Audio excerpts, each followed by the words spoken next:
All right. Cool. Well, welcome everybody back to another episode of Crew Chats. My name is Joe Reitz, and before we get started, we're going to discuss Marketo Sales Insights a bit today. But or sales insight. Is it insights or insight? It's insight. Yeah.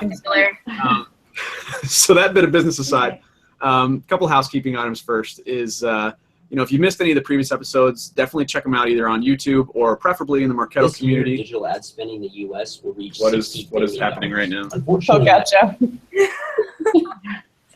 So U.S. ad spending is going up. Anyway, check out Crew Chats, preferably in the Marketo community, simply because we want to keep the conversation going there, and make this a dialogue and make it something that the whole marketing nation can be involved in. So. That bit of business aside, feel free to tweet to us during the chat or anytime, just with the hashtag CrewChats, as you see in our exciting lower third. And, feel free to follow us on Twitter, reach out to us that way, anywhere we can help and add value. But with that bit of business aside, this week's fun fact, we're going to go around and do a round of introductions. And this week's fun fact is favorite fast food indulgence. And being the Louisiana export that I am, I'm going to say Cane's fried chicken and then kick this over to Jen. Nice. Well, first of all, I just want to appreciate Joe's t-shirt. Congratulations on winning the World Series. Yay. Maybe some people are bitter about it. I don't know. But yeah. I like Thanks for the shout out, Jen. Right. So I'm Jen DiMaria. I am a marketing automation consultant over at Rev Engine Marketing. And my favorite fast food indulgent is burritos covered in sour cream and cheese. That is a good one. Mm-hmm. Smugs. Mm-hmm. Hey, my name is Smugs. My name my parents gave me is Sydney. I am the marketing operations analyst at Frisia. My favorite fast food indulgence, I was informed that I'm only allowed to pick one, which I think is a real crime against humanity, but I'm going to go with donuts, Krispy Kreme nationwide. I actually had a Krispy Kreme wedding cake. And locally, my favorite is Duck Donuts. Nice. Jules. So, hi, I'm Julie James, assistant professor at St Edward's University, hopefully soon to be a freelance consultant. Working on that. Favorite fast food indulgence has got to be, being British, has got to be proper chocolate. So that is my chocolate, always in the UK. Man, I feel bad that I didn't have a prop. It's only because I'm just trying not to eat it. That's why. I think that's the most British thing I've ever heard you say is proper chocolate. This week we actually have a fun guest to have. Emily Dick from Emily. I'll let you introduce yourself. Sure, great. Hey everyone, I'm Emily Dick, and I am the marketing operations manager over at ACL Services, and we're a software company up in Vancouver, so representing Canada here. And as a fun fact, of course, I have to represent my country and my favorite fast food, Tim Hortons. So ask any Canadian about their Tim Hortons and the Double Double. If you haven't had it, great coffee, very sweet. Awesome, thanks. So like I mentioned a little earlier, we're going to talk about Marketo Sales Insight today. And over the last couple of weeks, we've kind of discussed the lead life cycle and the revenue cycle model, and just those are very complex topics and things to think about and talk about around how to align your marketing efforts with your sales organization and get to that closed loop state that is like the unicorn of everything that we do. So this, being that this is kind of a recurring theme, I know back on like episode 3 or something like that, we touched on Marketo Sales Insight, but we wanted to kind of go back and elevate the conversation a bit around how we can move marketing automation beyond just email and like that perception and get more into, total business transformation and how we can involve our sales organizations as part of that. So to do that, I've said it before, and it's kind of a common thread, is that every big endeavor just comes down to people. That's where you got to start. And in this case, like I said, we're talking about your sales organization. So Marketo's product that does this, it's an add-on product called Marketo Sales Insight with no S. And the basic value prop is just that it can help you attain better alignment between marketing and sales, and it relates to your scoring. It relates to a million things. So our discussion today is going to dig into the what and how MSI can, which is abbreviation for Marketo Sales Insight, how MSI can help you do that. So first things first, Emily, as kind of our resident expert on MSI, can you just give us like a quick summary of what it is, what it does, the value, basically everything? Awesome, thanks. So MSI, that's the piece, and I'm going to be talking Salesforce here, so I don't know the side of Microsoft Dynamics and how that integrates, but majority of users are still using Salesforce as their CRM. So it's putting Marketo and all the activities that your leads and contacts are doing in the eyes or in the hands of your sales reps where they are, which is in Salesforce. So it's giving them the ability to see the important things that are taking place with leads and contacts, what they're doing, how they're interacting with those pieces, and then really helping them prioritize their day by giving them the hottest leads that they can be following up with. Yeah. Anyone else have anything to add or anything? Fritzy does. Wow. No, I think that's exactly right. And I probably should back up and say, if you do not have Salesforce, obviously this doesn't. I don't think it does have equivalent in Dynamics, which is unfortunate if you are a Dynamics user. But yeah, I think Emily hit it perfectly on the head. That just MSI is all about making sure that the leads you pass over to your sales team are more targeted. So along with that, or more qualified, not targeted. But with that, like, how someone tell us kind of like how you explain this value to your sales org. Like what's the first step when you get MSI? Like what's the first thing you need to do? I can take this one.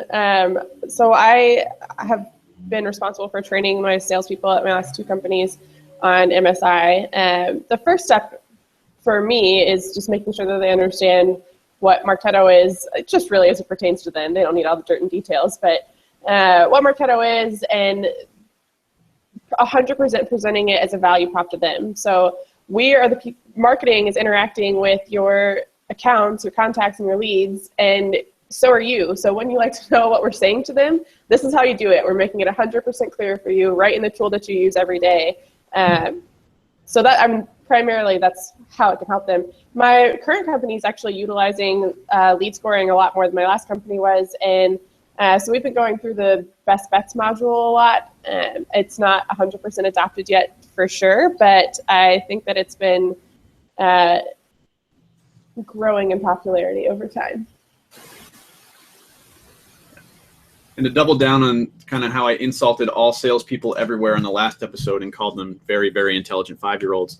I don't mean that in a bad way. I mean, I think, something that you said resonated with me, Smugs, is, the average salesperson, just average person in general, this is the human element, right? Like we don't need to know the nth degree of how something works. We need to know how it affects us and our role and how we're going to deliver value to the organization. So if I'm a salesperson, that's baseline of how you need to sell Sales Insight internally. And like, so thinking through that, like what are the things that it does that helps you do that? Like make a salesperson care about it from their perspective. So when I go through Sales Insights with sales reps, I do the onboarding with them, and I show them what it is and why it's important to them. And it's all about saving them time, saving them clicks, and being better prepared for following up on their leads and contacts or their calls or whatever it might be that they're doing within Salesforce. And the biggest thing is that we give them the interesting moments, which is the most relevant thing that individual has done within that whatever time frame. I guess it's 90 days, I think. Someone clarify if that's wrong. The last 90 days, it holds that information and tells that rep exactly what this person has done. So if they've filled out a very important form, if they've just attended a trade show, they're a hot lead from our recent user conference, all that information is in one place for them to access. And additionally, The other piece that saves them a lot of time is then their best bets, especially for sales development reps. They want to go somewhere where they can view one list of leads and contacts together instead of going to 17 different places and reports and dashboards and views and those places. They can go to their best bets, and if you do have the scoring somewhat mapped, we use a separate demographic and behavior score, which really helps how our best bets show. And then they can see those hottest, most prioritized leads, and additionally start subscribing to their leads and contacts, which really helps them follow up in appropriate time. Yeah, and that's kind of been my experience too. Is that you first you train to the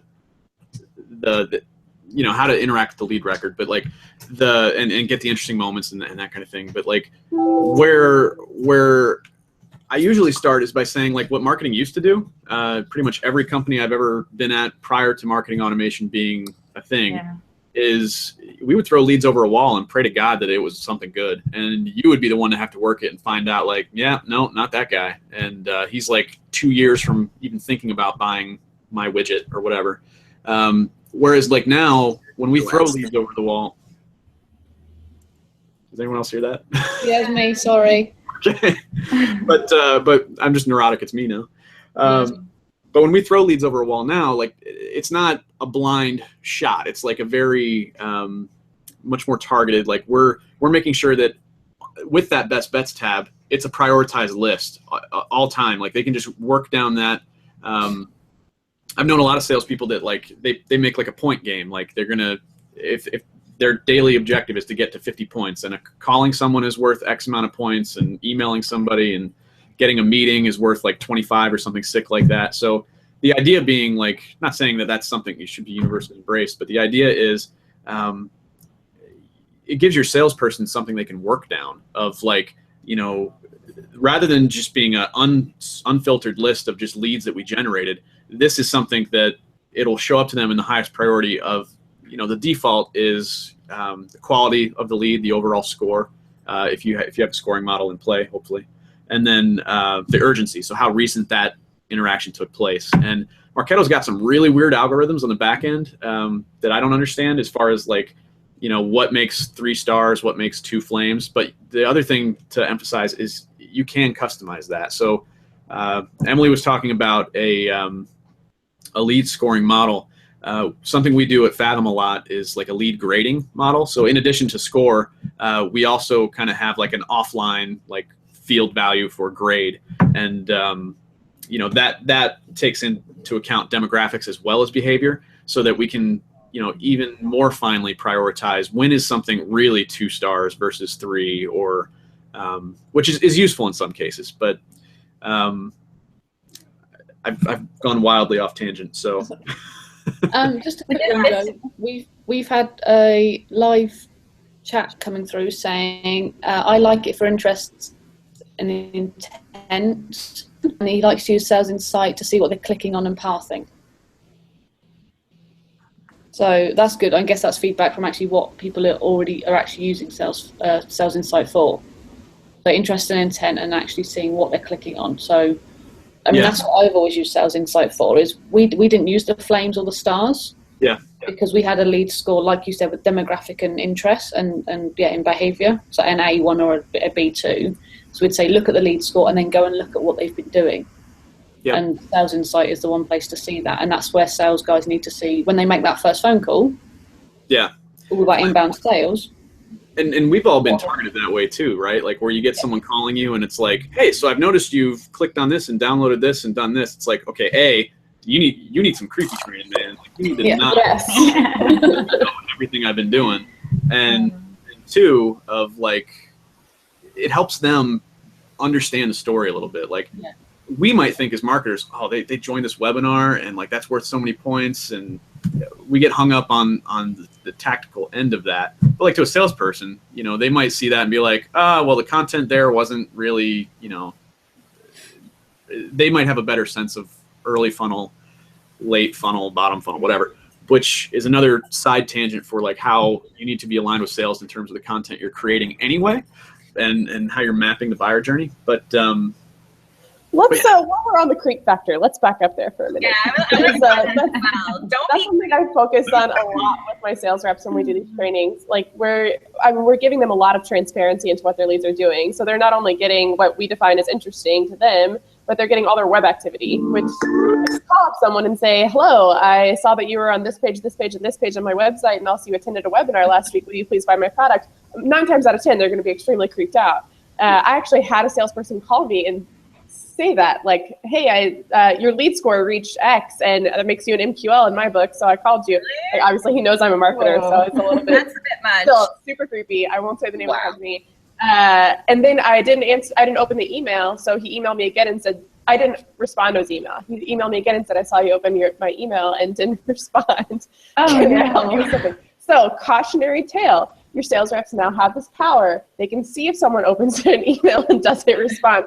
So you need to equip them with the right knowledge about how they should be using this. So like Joe was saying, if you see that people are reading webinars about a specific pain point on your product, or reading webinars, reading white papers, watching webinars, that's how they frame their discussion around that pain point, not that, hey, I saw you did X, Y, and Z specifically. Yeah, I mean, I teach my students, believe it or not, I'm teaching my students inbound sales. So it's all about what to do with the information that marketing are providing them. So they don't do the phone call bit, and when they do pick up the phone or send that first email, it's not the creepy bit. It's not, I can see everything you've been doing. It's, oh, I notice you have this problem, and this is how we can help you. That's what sales guys, I hope that's where sales is starting to move to, because we're giving them the information to do that. That's what MSI is for, is to give them all the information about what we've been doing. Or so better yet, they just really sly about it, and they just steer the conversation that way because they know the story and they know the pain points. They know it's kind of insidious to think of it like that, but like it's way better than just creeping the person out, right? Create that conversation. Yeah, just the points. Yeah. And it's like that other metaphor that I go back to all the time about like how, when we're working with a client, right? Like empathy is a huge thing. You like when you think about your dating life, like back in the day, who did you want to spend time with? The people that like knew about your needs and cared about them and like asked you questions about them, or the people that just try to tell you things and tell you how to do whatever. Like, I mean, exactly. You know what I'm saying? So backing up a little bit, so we're talking about like why a salesperson finds Marketo Sales Insight valuable. How internally, how do you do training? Like how do you make sure that your team understands like what they can get out of it, the value overall? How does that look in everybody's organizations? It has to be done frequently. Like you have to constantly be training because they forget about it. Like the thing that I really wanted to say about it is, sales thinks that they want this tool. You tell them about it and they're like, oh yeah, this tool seems really great. I'm going to dive in and start using it. And you give it to them and then nothing happens. So you kind of have to keep going in and being like, okay, we have this new email that you can send out, for example. Then you have to retrain them how to do it and just get them into the habit of using it, because otherwise it just kind of goes dead in the water. I'm not entirely sure why that happens, but it has to be like a constant like reinforcement that this thing exists. So maybe to add to my insult of them being very, very, very intelligent 5-year-olds, they're gumball machines. Yeah. That, it's kind of like they need the prompting. I think you're right. Like what I found worked really well was to get successes right up front. And so when our best sales reps use the platform, they're constantly talking about it. That's how they go through their day. The other sales reps just follow, and we do the same things. We've kind of, I don't know, it's not like anything official, like a leader program or anything like that, but we definitely have, superstars who then train the other reps. So it alleviates my day a bit with. How do you measure that? Well, we do a lot of tracking in emails. Like we use Sales Insight in their Outlook quite heavily, so I can track every single email they send. So if they're not using that, they're not using the other piece, and it comes up in conversations frequently. Yeah. So it's hard to measure their clicking in Salesforce, but when I'm discussing things and saying like, how are you following up, then then I can get it from that aspect. Has anyone found that like, because salespeople tend to be like hyper competitive people, incentivizing not necessarily like the number of sends, but maybe number of sends. I'm not going to limit you, but like anything like that around like how to get them to engage with the tool more. Or I guess maybe we should back up and say, does anyone actually make emails? Like, how do you use Sales Insight? Do you let them use emails through it, or is it just to add people to campaigns? Like, what's the main use case from sales to marketing? Tracking emails from salespeople. Yeah. I had to do a lot of training with my sales guys to make sure they could track. They could see obviously what was coming in. They could send emails out that had nice templates, and not if they wanted to, or they could just do them in plain text. But then we could also see how much was being sent and kind of try and be careful of the communications limits, because obviously in Outlook, they don't need a communications limit, so you're not spamming them. That's how we used it, so they could see what was happening and then make that first contact using email rather than having to phone them up. Yep. That was what I used it. So they're getting value out of seeing like what their leads are doing, and they're getting them automatically prioritized, and then they're also getting value out of you worded it. It's time savings. Yeah. You don't have to log things in two places anymore. Yeah, exactly. Yeah, and I think the buy-in that they get, like, it happens it has happened to me regularly in the past, that they want to feel involved in the process too. And if you give them an email, like say we send a marketing email and say, hey, you can also send this. You can re-edit any of the text, make your own intro, do whatever you want. Salespeople love that, and it's because they can customize. Yeah, and they have relationships with the people anyway. So, I mean, they can just make it that much more engaging, whether they're using an email, like a sexy email that already exists in your Marketo and has a great design to it, or they're using the Outlook plugin that lets them, just send an email like more conventionally. It just makes both ends a little more engaged and aware of what's possible, I think. So, I guess along those lines, like, how do you decide what assets you make, what email assets you make available to sales? Like, is it just content related, or like just trade shows or webinars, that kind of thing? What's the use case? Trade shows are always a big one for me. Being able, like, having sales be able to send out like customized invites. Like, we would send out mass ones ourselves too, but having them be able to like send a personal one then too. The only thing is kind of, again, enforcing that they could do that, because if that's part of your strategy for that event, you have to make sure that they do it. Yeah, that can be an undertaking for sure. Yeah, I agree. I mean, I think there's, we have Marketo, so we can send emails to everyone we want to if they're all going to be the same. So you have to have a good reason that a salesperson would want to personalize it. If they're just going to be going in and sending the same email over and over, then you're just kind of wasting your time. But I think trade shows are a great example of a good time to do that. If they're going to be meeting someone at a trade show, then yeah, it makes a lot more sense to get a personalized email from their sales rep rather than just a marketing blast. Yeah. Does anybody do the functionality where you can add people to campaigns? Like nurture? I do that. Yeah. Yeah, I do it for two things. I do one where they can marketing suspend someone for 30 days. So if they have a like demo in progress or an opportunity is about to be open, something like that, I let them manually marketing suspend someone. I don't let them marketing suspend them indefinitely. There's a wait step in the flow that automatically unsuspends them after 30 days. Otherwise, they'd be suspending my whole database and forgetting about them. Very intelligent 5-year-olds. We also do that for, we do calling campaigns ahead of trade shows a lot. So if we have a happy hour or something at a trade show and our salespeople are calling all of their leads in the area and saying, hey, we're going to be here. Do you want to come to the happy hour? Rather than sending the lead an email later saying, hey, remember we talked about this, will you please fill out this form?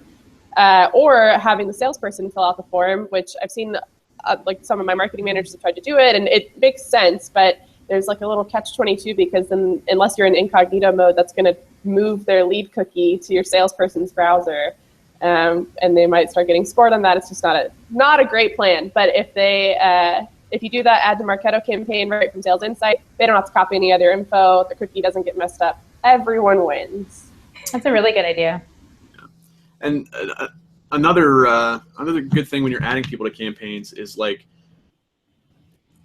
you want to show that it's the number one way to make a salesperson care about something like this is show that it adds value to their life. So when they add someone to a campaign or they send an email, do an interesting moment for that. Have something in Marketo listening for activity based on, your sales folks engaging with MSI, engaging with your marketing material, so that you can go back and give credit not willy-nilly, but like very generously where it's due around like, hey, look, we enable a lot of the sales process, but like we recognize the fact that you guys are the boots on the ground. And I don't feel good about that metaphor. Like that's just a way overused phrase, but it's true. Like sales is the operational arm of any organization. That's why, the relationship between sales and marketing is kind of like the proverbial cobra mongoose kind of situation. Like we're always at odds, but like this is a tool where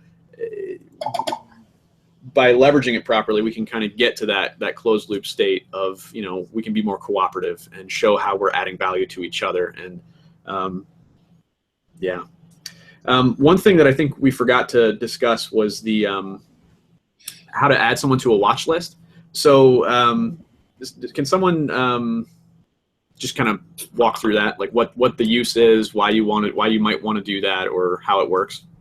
Sure. I have sales reps that are working fairly large enterprise accounts, so it's pretty important that when they're starting to work on an account that they can add those leads or contacts probably at that point to their watch list, which sits in their Marketo tab. And then they can just go to that tab and see all the activities related to those people, and then, clear it out as they kind of work through their different accounts and opportunities. But I typically find that the watch list is for that's what I found anyways, my more senior enterprise sales reps, because they're working quite strategic accounts. Yeah. Yep. And I want to say it's visible on every single sub tab of Marketo Sales Insight in Salesforce. Maybe not all of them, but I think at least the first few. Like in the tab? Like, so there's you can add someone to a watch list, but like when you're looking at best bets and then you're looking at what's the next tab called? I can see it in my head. Web activity. What's that? Web activity. Do you mean the widget within the lead and contact? Yeah. No, yeah. Go ahead. Is that what you mean? Or do you mean the Marketo? I think so. It's like there's like a little side menu that's as you're navigating the sub areas of MSI. Are you talking about the Interesting Moments lead feed? Maybe. But or like the actions? Yeah, so when you add someone to your watch list, they do pop up. I think they're like if they take an action and they're on your watch list, they pop up in that feed. That I haven't tried it, but that would be cool. Ditto. Anyway, one other thing that I realize we have like 2 minutes left, and I haven't mentioned this yet, and salespeople find this immensely useful, is there's a anonymous web activity part of MSI. There's a LinkedIn integration you can get. So it'll look at the assumed IP or inferred IP, whatever, and try to tell you what company someone is looking at your website from. So they're not a known Marketo lead, but what it lets a salesperson do, and they love this stuff, is they can see those company names, click the LinkedIn button. It automatically takes them to a page where it does a LinkedIn search of everyone that works at that company. And then, for whatever your industry is, whatever you're trying to sell, you probably have a list of kind of target demographics, job titles, whatever. You can further sort that list by that, and then do some prospecting that way. So there's some soft benefits to MSI that, like, that's still that's not the main use case for it, and it's not what you'd necessarily want to lead with. But in terms of giving your salespeople something that they're just going to absolutely love and dig their hooks into and generate leads from, it's just another good channel to make them aware of. All right, so we kind of ping-ponged around our agenda as I'm looking at it. I think we kind of covered off on most stuff, though. Does anyone else have anything to add before we sign off? Just a really quick one about I don't think we talked about the drawbacks with Sales Insight, especially if you're using like the Outlook integration. Because you have to be very careful, because the Outlook integration doesn't count towards the communications limits. In Marketo, you have to be really, really careful of how many emails they are sending out, because it just overrides everything. So if we're sending out a trade show email, they're sending out a trade show email, they're sending out a follow-up trade show email, and then we're doing the same thing, it can get a little bit messy. I've had an instance in a previous company where we'd sent out a beautiful trade show invite to about 6,000 contacts. They'd then gone into Outlook and done 800 contacts each in their Outlook integration to the same people we'd already emailed. So you just have to be very, very careful of making sure they're aware of what your communication plans are, so you don't end up sending 50 million emails to the same person. Yep. And the big drawback that I find is that it doesn't work on Mac, your Outlook integration. So It doesn't. Yeah. So we had to mandate that all of our sales reps use PCs because it's that important to our business. Oh man. I bet they loved you. That's a drag. Well, less challenges, I guess, but Are you listening, Marketo? We need the Mac integration. For reals. yeah. Yes. Mm-hmm. All right. Well, we are actually over time. So this has been another episode of Crew Chats. Thank you so much, Emily, for joining us today. Hope we can have you on again sometime. Thanks, And, guys. we'll be on in another 2 weeks, I think, to discuss attribution, right? Yeah, attribution. Sweet. All right. Thanks, guys. We'll talk soon. Thank you.